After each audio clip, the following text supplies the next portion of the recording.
Hello guys, आज हम runt a girlfriend chapter 322 को एक्सप्लेन करने वाले हैं। लास्ट चैप्टर के एंड में मिजुहारा ने कासुया से कहा था ये डेट हम दोनों को एक दूसरे को समझने में हेल्प करेगी, इसीलिए मैं बस एक नॉर्मल डेट चाहती हूँ। अब अगले दिन कासुया सोकर उठता है और मिजुहारा की बातों को याद करता हुआ कहता है, क्या मैं सपना देख रहा था? अरे यार, उसने थोड़ा ब्लश करते हुए कहा था उसे नॉर्मल डेट चाहिए। मैं पूरे दिन उसके उस फेस को इमेजिन कर सकता हूँ। वो सोचता है नॉर्मल डेट से उसका क्या मतलब है? वो मुझसे बात करेगी, हम पूरा टाइम साथ बिताएंगे, तो क्या इसका मतलब मेरे साथ टाइम स्पेंड करने में उसे मजा आता है? नहीं नहीं, वो ऐसा नहीं सोच सकती, वो इतनी आगे नहीं बढ़ सकती। उसने कभी नहीं कहा उसे मेरे साथ मजा आता है। मुझे शांत होना होगा। वो फिर दोबारा लैपटॉप ऑन करके बैठ जाता है और क्योंकि उसके पास अभी भी कोई प्लान नहीं था, वो सोच रहा था लंच और डिनर के लिए कहाँ जाया जाए और हमारा मिलने का मीटिंग प्लेस क्या होगा। मैं उससे हर एक छोटी छोटी चीज के बारे में नहीं पूछ सकता, पर कुछ इंपॉर्टेंट चीजें तो पूछनी ही पड़ेगी। वो सबसे पहले डिनर के बारे में सोचता है, क्योंकि किसी भी डेट पे ये सबसे इम्पोर्टेंट होता है। उसका सोचना था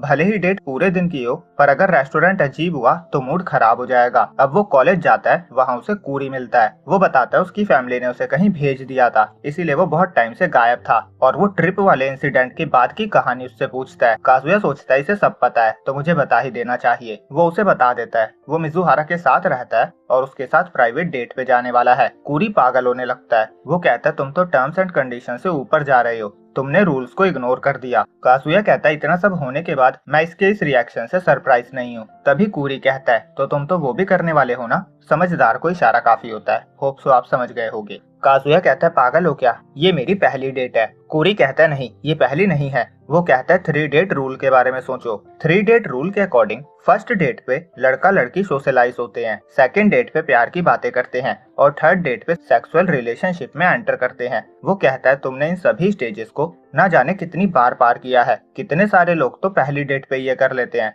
तुम्हें ये बुरी बात नहीं लगती क्या? वो कहता है तुम उसके बहुत क्लोज आ गए हो, अब आखिरी पुश कर दो और उसे अपना बना लो। मिजुहारा भी इसी चीज का वेट कर रही होगी। मैं ये तुमसे तुम्हारी भलाई के लिए ही कह रहा हूँ, अपने साथ कोंडम लेकर जाना। और कासुया तो मिजुहारा के साथ इमेजिन भी करने लगता है। वो मन में कहता है कूरी पागल हो गया है, ये ऐसा कैसे कह सकता है? वो सोचता है क्या ये पॉसिबल है? क्या मैं उसके साथ मैजिकल नाइट बिता सकता हूँ? एक रूम, हल्की सी रोशनी, हमें पसीना आ रहा होगा, हम एक दूसरे की गर्मी को शेयर कर रहे होंगे और ऊपर से रोमांटिक म्यूजिक। वो हम दोनों के बीच का एक ब्यूटीफुल मोमेंट होगा। फिर वो इस इमेजिनेशन से बाहर आकर सच्चाई को एक्सेप्ट करता है कि उसने अभी बस डेट के लिए पूछा है और ये सब जो वो सोच रहा है ये इतनी जल्दी नहीं हो सकता। पर उसके दिमाग से वो ख्याल जा ही नहीं रहे थे। दूसरी तरफ मिजुहारा की एक फ्रेंड लड़कों के उसी मूव की बात कर रही थी कि वो हिम्मत करके करने की कोशिश करते हैं और अगर उसका बॉयफ्रेंड उसके साथ करना चाहे तो उसे कोई प्रॉब्लम नहीं है। मिजुहारा की दूसरी दोस्त कहती है जब से ये डेट कर रही है इसका दिमाग खराब हो गया है। वो लड़की मिजुहारा से कहती है तुमने भी ऐसी चीजें एक्सपीरियंस करी होगी ना। मिजुहारा कहती है कैसी चीजें?